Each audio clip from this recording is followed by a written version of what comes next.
तृतीय खंड, संसार का स्वप्न और यथार्थ, मोटू जी स्टाइल। गांव में भोर की पहली किरण अभी फूटी नहीं थी। बरगद के पत्तों पर ओस की बूंदें ऐसी चमक रही थीं जैसे प्रकृति ने रात भर बैठकर मोतियों की माला पिरोई हो। मुस्कान पूरी रात वहीं बैठी रही। कल रात जो परतों का विच्छेदन मोटू जी ने किया था, उसने उसके भीतर एक वैचारिक क्रांति ला दी थी। अब उसका प्रश्न सामाजिक नहीं बल्कि अस्तित्वगत, एग्जिस्टेंशियल था। जैसे ही मोटू जी ने अपनी आंखें खोलीं, मुस्कान ने उनके चरणों को स्पर्श किया और अपनी उलझन सामने रखी। मोटू जी, कल आपने मुझे उस अंतिम दृष्टा तक पहुंचा दिया।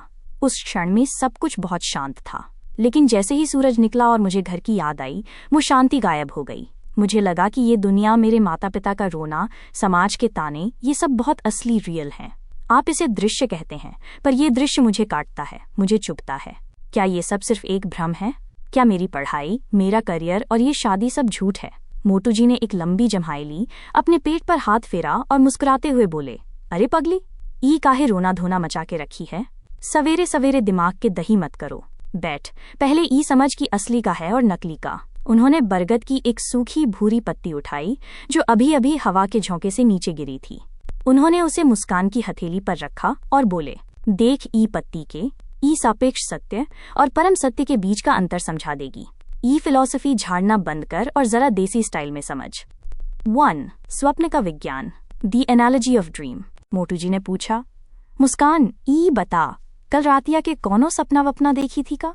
मुस्कान ने सोचकर कहा, हाँ, मैंने देखा कि मैं एक बहुत गहरे जंगल में फंस गई हूँ और एक जंगली जानवर मेरा पीछा कर रहा है। मैं बहुत डरी हुई थी, मेरा गला सूख रहा था और मैं जोर जोर से चिल्ला रही थी। अरे बाप रे, मोटू जी चुटकी लेते हुए बोले, तो जब ऊ जानवर तोहरे पीछे पड़ा था तब का तू ओकरा से कह रही थी कि अरे भाई साहब, आप तो भ्रम है, आप तो मेरी चेतना का प्रोजेक्शन है, नहीं ना?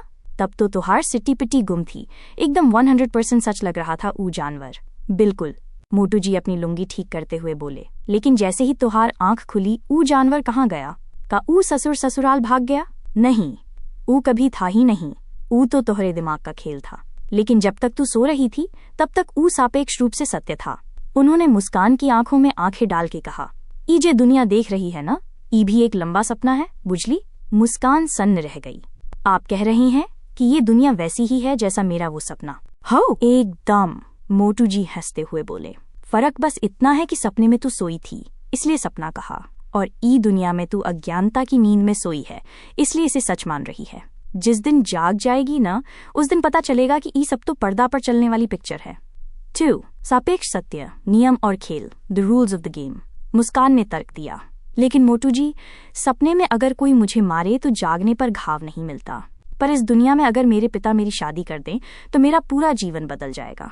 ये सपना तो बहुत ज्यादा स्थायी, परमानेंट लगता है। मोटू जी ने एक ठहाका लगाया, अरे बुद्धू, ई बता, जब तू लूडो खेलती है और तुहार गोटी कट जाती है तो का तू सही में रोने लगती है कि हाय दैया, मेरा तो खून बह गया?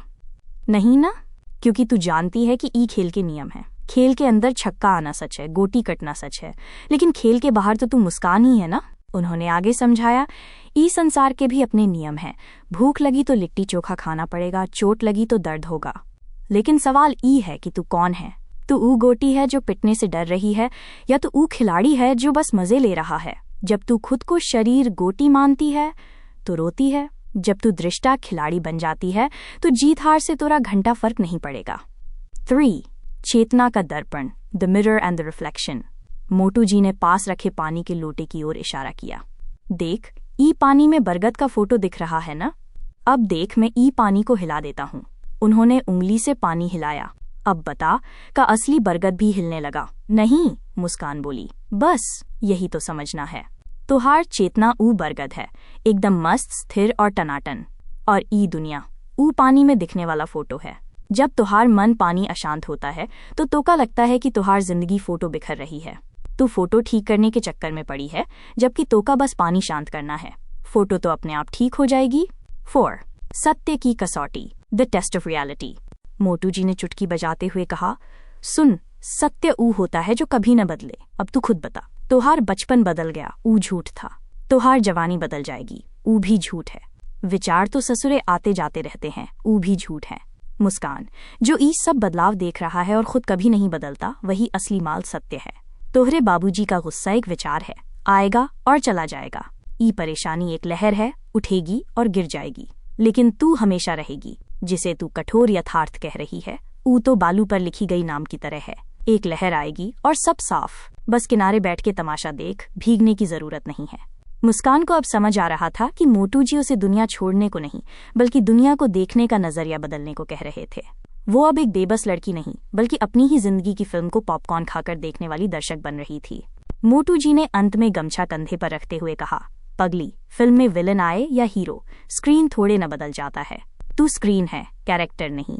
स्क्रीन पर आग लगे या पानी गिरे, ऊ न जलती है न भीगती है, बस मस्त रहे और देख का होता है। निष्कर्ष, ये खंड मुस्कान को यथार्थ की कृत्रिमता का बोध कराता है।